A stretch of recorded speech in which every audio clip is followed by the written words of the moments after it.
As far as what RISD has done, I've only been here for 5 years. So I can only speak of what I've seen in the 5 years that I have been here. It hasn't been very much. It really hasn't. Does that speak well of RISD? Does that speak well of the community? Does that speak well of Brown University or URI? In this community, African Americans have been a vital and integral part of this community. The first African American, the first woman to sing classical music came out of the state, came out of Providence, Rhode Island, Sister Randy Jones. The first man to dance on the classical stage came out of Providence, Rhode Island, William Henry Lane. Both of them were black. Both of them. We won't talk about Bannister or Elizabeth Prophet because we all know about it. I don't need anyone to validate me. I validate myself. What I do need is for you to recognize me as an American artist. You will do that. I'll kick your ass if you don't. I don't want you to think of me as being cruel, but this is just the way I feel. I'm very tired of it. I'm very tired of being stereotyped. My work speaks of America, period. No further reason. Any playwright writes about America, whether it's from a black perspective, white perspective, Native American perspective, Asian perspective. It speaks on all terms. We all want the same things in life. We want to love, we want to have shelter, we want to be protected. We all speak on the same things. My work is about everybody. It doesn't have color to it. I put color to it because that's where I'm coming from. Because I'm black. So what? Big deal. Well, what kind of big institutions like RISD and Brown, URI, I was very disappointed too. I mean, today, in fact, the series was just very not that well attended. Perhaps I may be out of place in saying it, but there is a communication, which I think Karen is suggesting, a communication problem. And institutions like RISD and Brown will host these incredible events that you really don't hear about until the day of or the day after. Or after. Or the day after. Can I try? Yeah, sure. I don't think I can qualify as young anymore, being that I just turned 30. But I can't say that but I still feel young. Don't get me wrong.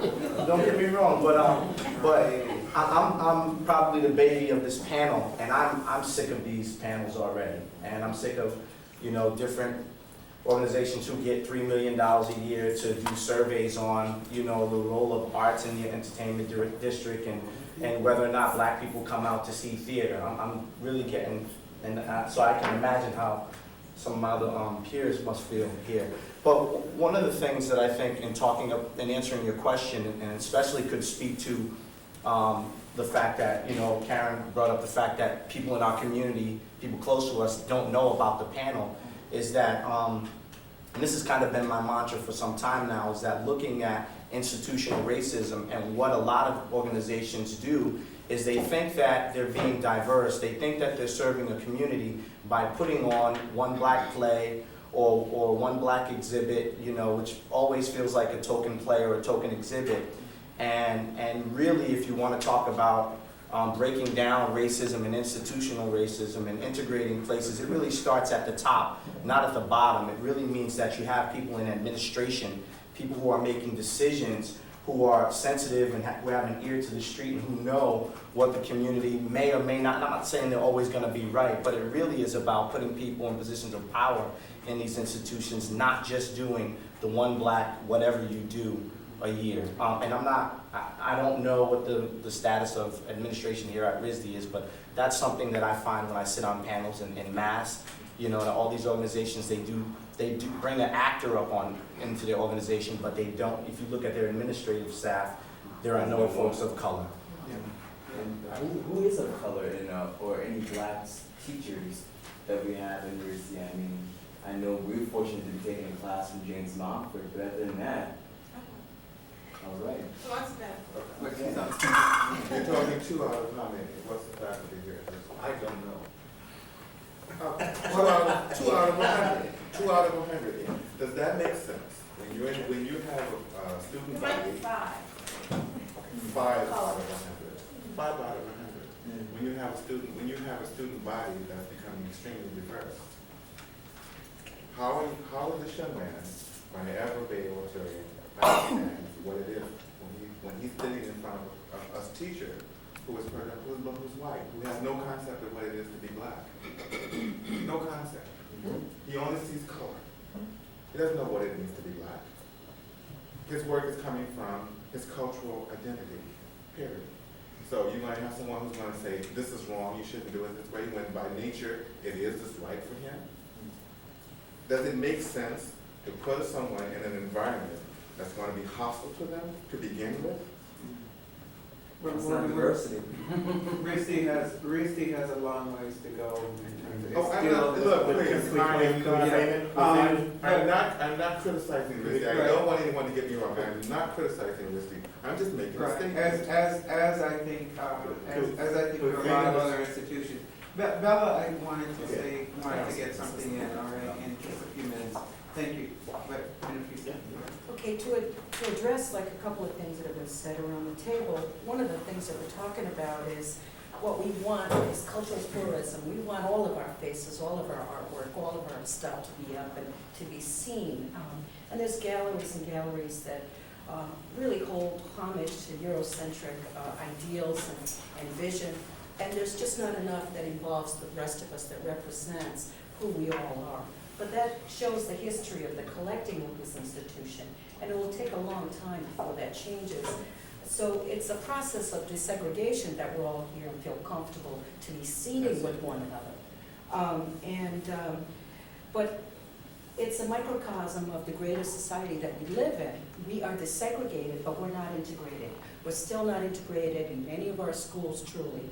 We're not integrated in our neighborhoods, our churches, or anywhere else. But artists, I think, have a duty, and art institutions in particular, because we're visionaries. You know, we truly, I think we are, but the fact of the matter is, we still oftentimes go to church with people who look like us. I personally like dealing with my identity, and I like the racial representations that my art deals with. So I don't want anyone to tell me I'm just American. I don't want my cultural heritage to be taken away. And so I do rely a great deal on dealing with issues and topics of racial matters and so forth. And I immerse myself in it continuously and constantly. There was a long time where I felt I was other because I didn't buy into the American dichotomy of race, black or white. But as my thinking has evolved, that's changed. But I think there's a lot of internal and external forces all working together where we don't feel we're represented completely. But in order to continue the change that's begun, I think panels like this still need to continue. However, we need to do more from the institutions that are really supporting the arts, because it's the training ground for the vision that other people will follow. I think it's also important to note that partnerships that are happening in a very kind of cursory way. I mean, they're very short-term partnerships. I think Al McMillan is a good example of a partnership that is sort of going beyond the very primary stage.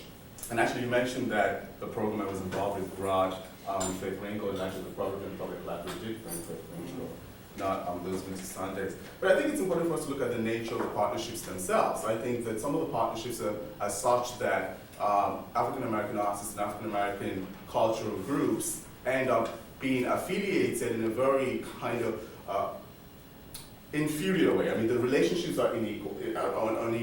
They become part of a larger group, part of a larger project as add-ons to the concept. The understanding that if we bring such and such an artist or such and such a group to the table, that will make the program more diverse. Without the understanding that the artists and the community leaders need to be part of the planning process, that the artists and the community leaders will be part of the assessment process. So when you have partnerships, the partnerships are not intended to sustain a long series of dialogue, communication, exchange, And also maybe creation of programming beyond the immediate or that kind of specific agenda of that one particular program. I think the one way in which we can begin to sort of nudge institutions such as RISD or Brown or URI or any other institution in the city is to sort of begin to sort of get much more involved in defining, in designing the projects themselves. I mean, if we could go to RISD and say, we have this program that we want to do. What do you see as your part in it? We're not asking you to fund it exclusively. We're saying to you, this is a program we have. We want you to be a part of this. If you're not going to be a part of this, we'll go somewhere else. So that we don't let them define our programs. I find that you take grants to other agencies and they define your program for you. They tell you this is how much we're going to give you, this is how we're going to associate with you, and if you don't want that, fine, go away. They're telling us we want the money.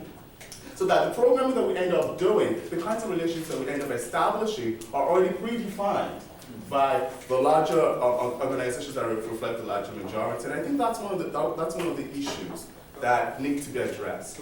I think Rose had something, and then we'll move on to the next issue. It may not, be totally about what you're sort of like talking in a big way. I just feel like your question of how do we see institutions such as RISD supporting African American artists and artists in the community. I have a lot of mixed feelings about it. And one of the things I feel in this particular community is that the African American artists haven't supported each other. In a way, for instance, Black Heritage Society has lost its space downtown. And that is a core organization that represents African American art, history, future, now, everything else. And I don't see anybody hardly in the Black community at all lifting a finger to help Black Heritage Society stay afloat. And I'm talking about us first, and then other organizations and institutions who have so much money they don't even know what to do with it right now. They start to do stupid things with the money. Well, black organizations have so much money? No. Oh, I said that, first of all, Black organizations have not supported Black Heritage Society in sustaining itself, our core organization. And then I said, and if we're not organized enough ourselves to really go out there and present a united front, those organizations that do have so much money they don't know what to do with are not passing it on where it should be. That might be a segue into the next question. Thanks. You did help us to get to the next issue. The next question is, how can the African American artist community better equip itself to remain a vital energy and entity in Rhode Island? May I respond to that first? As an individual artist now, not a person who sits on committees and volunteers and is winning awards for the volunteer work all these past 20 years. But for right now, I sent out my plays that I worked really damn hard to write at Brown University. And let me tell you, I've got nobody in this city coming up and trying to help nurture me and to give something back to me for all of that. People from the Cape Cod and New London are starting to do my plays, but I can't name one person in this room, who has said, okay, we're going to help you get your plays better and done, and actually coming forth and saying, let's do it. I've written grants, and I've got them in. They're quality written grants, and I'm telling you, they are really well written, because I've gone to workshops and know how to write them well. And I know they'll probably be funded. But I've got not one person that I've sent them to. And I'm talking about all the major theater companies in this town, who actually come over and said, come on, Rose, you've worked hard, let's now share this art and it'll help encourage some others to take that step. Hold it, all right, just hold it, we're gonna move on. But I want you to, I want that to stay foremost in our minds. I'm going to ask the question again just in case, all right? All of us in here. How can the African American artist community better equip itself to remain a vital energy and entity in Rhode Island?